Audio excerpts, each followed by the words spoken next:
Welcome back to my channel. अस्सलाम वालेकुम। मैं हूं आपका भाई, आपका दोस्त। मेरा नाम है मुबशिर और मैं हूं पाकिस्तान से। आज की वीडियो होने वाली है इंटरेस्टिंग, क्योंकि ये है इस्लामी मालूमात के हवाले से।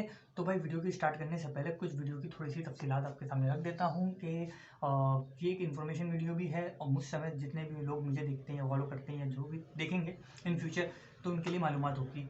और चलिए इस वीडियो के बारे में जो बताना था मेन चीज़ ये है कि आपने सुना होगा एक बुराक नाम और मिराज, जर्नी ऑफ मिराज का वाक़या। तो ये वो चीज़ें हैं जिसके बारे में लोगों ने सिर्फ सुना या जिन्होंने सुना भी ना हो। तो ये बहुत एक बुराक एक नाम है, जबकि बुराक एक बर्क नाम है, उससे निकला है। और ये चमकती चीज़ को कहते हैं, बहुत ज़्यादा जो चमकती है सफ़ेद वाली, तो उसका है मतलब बर्क के ना मायने, तो उसको कहते हैं। अब बुराक जो है एक ऐसी ही चीज़ है, पर उसको वो एक सवारी है, जो सवारी का नाम रखा है बुराक। तो बुराक एक ऐसी सवारी है जो दुनिया की तेज़ तरीन सवारी, जिस बिजली से भी तेज़, और उस पर सफ़र किया है हमारे नबी पाक सल्लल्लाहु अलैहि वसल्लम ने। तो सोचने वाली बात है कि ऐसी वो क्या चीज़ है, ऐसी वो क्या चीज़ है, लोगों के दिमाग में क्या है, कौन है, नहीं पता। तो इसीलिए वो मुझे भी नहीं पता सही से। तो मैंने कहा क्यों ना मैं ऐसी चीज़ के ऊपर रिएक्शन वीडियो जब मैं बनाता हूँ, तो मैं क्यों ना ऐसा चीज़ पे रिएक्शन वीडियो बनाऊँ। तो मैंने वही किया है, अपने साथ आप लोगों को भी इन्फॉर्मेशन शेयर कर रहा हूँ। तो भाई वीडियो में ज़्यादा टाइम वेस्ट नहीं करते हैं, चलते हैं वीडियो की तरफ। Let's start our video now.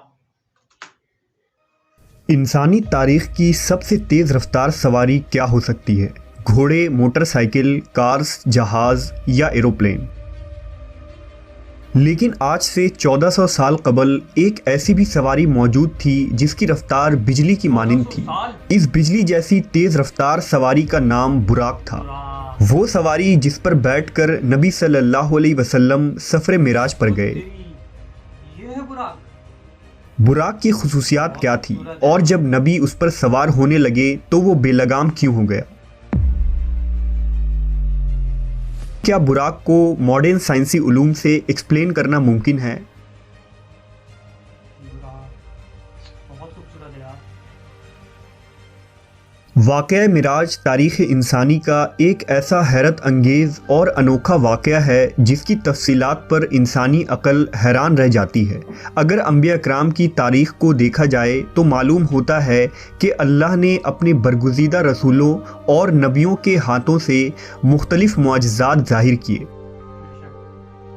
हर नबी को अपने अहद, ज़माने और इलाके के मुताबिक मुआजिज़ात से नवाजा गया था ताकि उनके उम्मतों पर हक़ वाज़ेह हो जाए। मसलन हज़रत मूसा अलैहिस्सलाम की उम्मत चूँकि जादू में कमाल रखती थी, इसलिए खालिक़े कायनात ने भी अपने नबी को जादू के उन कमालात का तोड़ करने के लिए मुआजिज़ात अता किए।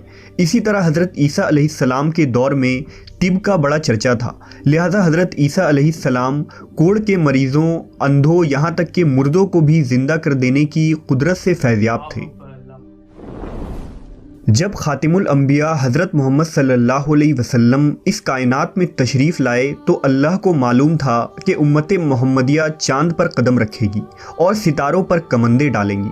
लिहाजा अल्लाह ने अपने महबूब को मका व ज़मा यानी टाइम एंड स्पेस के उसूलों और वुसअतों से निकल कर अपने कर्ब का एजाज़ बख्शा, जिसका गुमान भी अक्ल इंसानी में नहीं आ सकता था। तमाम अंबिया कराम के मुआजिज़ात एक तरफ और हुजूर का मुआजिज़ा मिराज एक तरफ, तमाम मुआजिज़ात मिलकर भी मुआजिज़ा मिराज के दर्जे को नहीं पहुंच सकते। वाक़या मिराज हिजरत से 1 या 2 साल पहले पेश आया।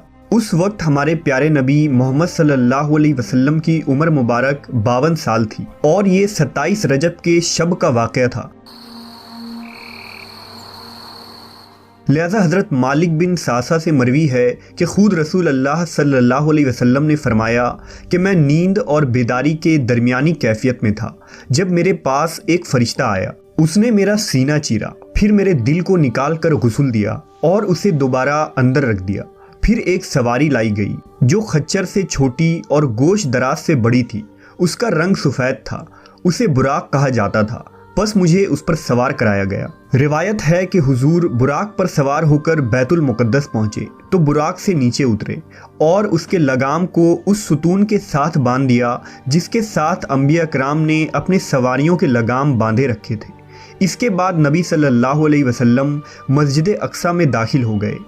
मस्जिद अक्सा में हज़रत आदम अलैहिस्सलाम से लेकर हज़रत ईसा अलैहिस्सलाम तक पैदा होने वाले तमाम अंबिया इकराम आपके मुंतज़िर थे, लिहाजा हुजूर वहाँ तशरीफ़ लाए और तमाम नबियों की इमामत की और नमाज अदा की। नमाज से फारिग होने के बाद आप दोबारा बुराक पर सवार होकर आसमानी सफ़र पर रवाना हो गए। हुजूर ने बुराक पर सवार होकर 7 आसमानों का सफ़र किया, जहां कुछ अंबिया इकराम से आपकी मुलाकात भी हुई। फिर हज़रत जिब्राइल अमीन ने आपको जन्नत और जहन्नम के कुछ मंजर दिखाए और फिर आप इस सफ़र में कायनात के आखिरी हद से भी बाहर सिदरतुल मुंतहा तक पहुँचे, जहाँ आप अल्लाह से हम कलाम हुए। उम्मत मोहम्मदिया के लिए रोज़ाना 5 नमाजें फ़र्ज की गई। शिर्क के सिवा तमाम गुनाहों की मुआफ़ी का इम्कान बताया गया और सूरह बकरा की आखिरी 2 आयात आपको तालीम फरमाई गई। इस सफ़र के वापसी पर हुजूर अपने मकान पर कुछ इस हालत में पहुँचे कि रिवायात के मुताबिक अभी आपके घर की कुंडी हिल रही थी और आपके वज़ू का पानी अभी तक आपके जिस्म मुबारक से टपक रहा था।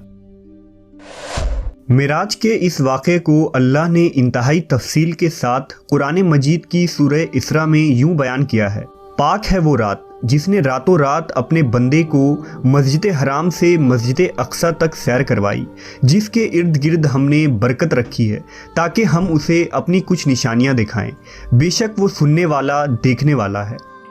मिराज के इस अजीम सफ़र में रसूलुल्लाह सल्लल्लाहु अलैहि वसल्लम जिस सवारी पर सवार हुए थे उसे बुराक कहा जाता है। अब सवाल ये पैदा होता है कि बुराक क्या था? क्या ये कोई ऐसी मखलूक थी जो इस दुनिया में पाई जाती है? उलमा व मुफस्सरीन के मुताबिक बुराक दरअसल लफ्ज़ बर्क से निकला है। बर्क चमक को कहते हैं, लिहाजा रसूलुल्लाह सल्लल्लाहु अलैहि वसल्लम की सवारी के लिए जो चीज़ पेश की गई थी वो इंतहाई सफ़ेद और चमकदार और रोशन थी कि उसका नाम बुराक पड़ गया। ये भी कहा गया है कि बुराक को इसलिए बुराक कहा जाता है कि वो बर्क यानी बिजली की चमक के मानिंद उसकी रफ्तार है। रिवायतों के मुताबिक बुराक खच्चर से छोटा और गधे से बड़ा था और जहां उसकी हद निगाह पड़ती थी वहां उसका कदम पड़ता था। उलमा के जहन में ये सवाल भी पैदा हुआ कि अल्लाह ने हुजूर की सवारी के लिए बुराक का ही इंतखाब क्यों किया, जबकि वो इस बात पर कादिर है कि बग़ैर किसी सवारी के आपको सफ़र के तमाम मराहिल तय करवा देता। लिहाजा फतहुल बारी के मुसन्निफ हाफिज़ इब्न हजर ने इस ज़िमन में लिखा है कि इसरा व मिराज के सफ़र में सवारी के चुनाव में बड़ी हिकमत है। हालांकि अल्लाह इस बात पर भी कादिर था कि अपने नबी के लिए ज़मीन को सुकेड़ देता, लेकिन अल्लाह ने सवारी का इंतज़ाम इसलिए किया ताकि अल्लाह के रसूल को उनसियत व मानूसियत हो, क्योंकि बादशाह जब अपने मुकर्रबीन को अपने दरबार में बुलाता है तो उसके लिए सवारी रवाना करता है।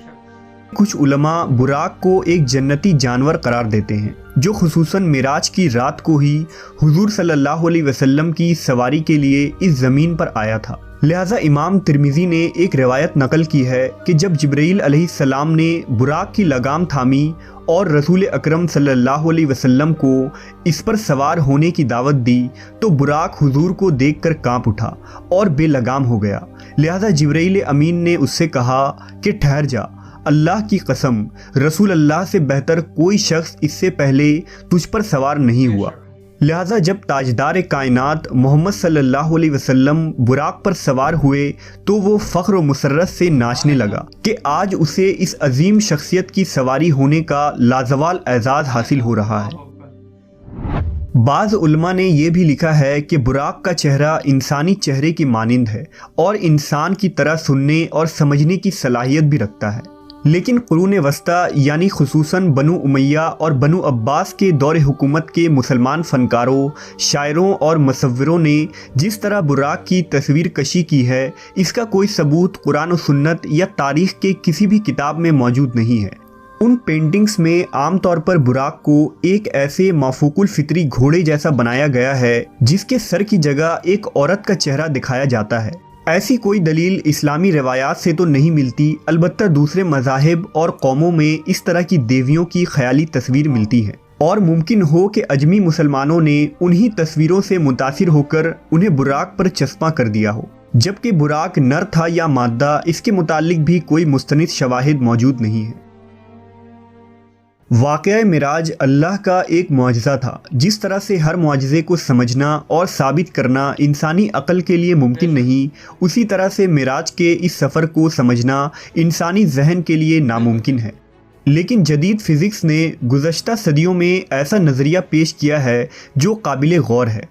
आइंस्टाइन, जिसे पिछली सदी का सबसे बड़ा साइंटिस्ट माना जाता है, उसकी थ्योरी ऑफ रिलेटिविटी जदीद फ़िज़िक्स की बुनियाद है। आइंस्टाइन ने इस थ्योरी में बताया है कि इस कायनात में टाइम तमाम मकामात और लोगों के लिए स्टैटिक नहीं बल्कि मुख्तलिफ होती है और ये मकामात के एतबार से बदल सकती है। लिहाजा अगर कोई शख्स इस कायनात में रोशनी की रफ्तार से सफ़र कर पाए तो उसके लिए टाइम रुक जाएगा। उसने एक मिसाल पेश किया कि अगर कोई शख्स एक ऐसे सवारी में सफ़र कर रहा हो जिसकी रफ्तार लाइट के बराबर हो तो उसके लिए वक्त थम जाएगा, और जब वो शख्स कई सालों बाद इस ज़मीन पर वापस आएगा तो यहाँ कुछ ही सेकंड गुजरे होंगे। वक्त के इसी फ़र्क को फ़िज़िक्स में टाइम डायलेशन कहते हैं। इस साइंसी टर्म को समझना सफ़र मिराज और बुराक को समझने के लिए बहुत ज़रूरी है, क्योंकि बुराक की रफ़्तार भी रोशनी यानी बर्क़ के रफ़्तार के बराबर थी। इसी वजह से इस सवारी का नाम बुराक था। लिहाजा आप सल्लल्लाहु अलैहि वसल्लम जब इस रफ़्तार से सफ़र मिराज करने के बाद वापस तशरीफ़ लाए तो वक्त बिल्कुल नहीं गुजरा था और आपने कई सालों का सफ़र चंद लम्हों में ही तय कर लिया था, जिसे आज 21वीं सदी की साइंस टाइम डायलेशन की शक्ल में तस्लीम करती है। लेकिन आज भी इंसान स्पेस टेक्नोलॉजी में इतना आगे नहीं बढ़ा कि हर सवाल का जवाब साइंस की बुनियादों पर दे सके। मिसाल के तौर पर अगर कोई शख्स लाइट के स्पीड से ट्रैवल करता है तो उसका जिस्म मासलेस हो जाता है और उसे इनफाइनाइट एनर्जी की ज़रूरत होती है, जो बज़ाहिर इंसानों के लिए नामुमकिन है, लेकिन अल्लाह की ज़ात के लिए नहीं, क्योंकि वो हर चीज़ पर कादिर है। लिहाजा उस रात अल्लाह ने नबी सल्लल्लाहु अलैहि वसल्लम के जिस्म मुबारक को इस सफ़र के लिए वो अजीम क़ुव्वत बख्शी थी। वाक़या मिराज हुजूर का एक दायमी मुआजिज़ा है, जिसकी हक़ानियत और सच्चाई नए नए साइंसी इंकशाफात के साथ वाज़ेह होती जाएगी। जैसा कि किसी शायर ने कहा कि फैलाए हुए गोशे दामन तजस्सुस साइंस मोहम्मद का पता पूछ रही है सल्लल्लाहु अलैहि वसल्लम।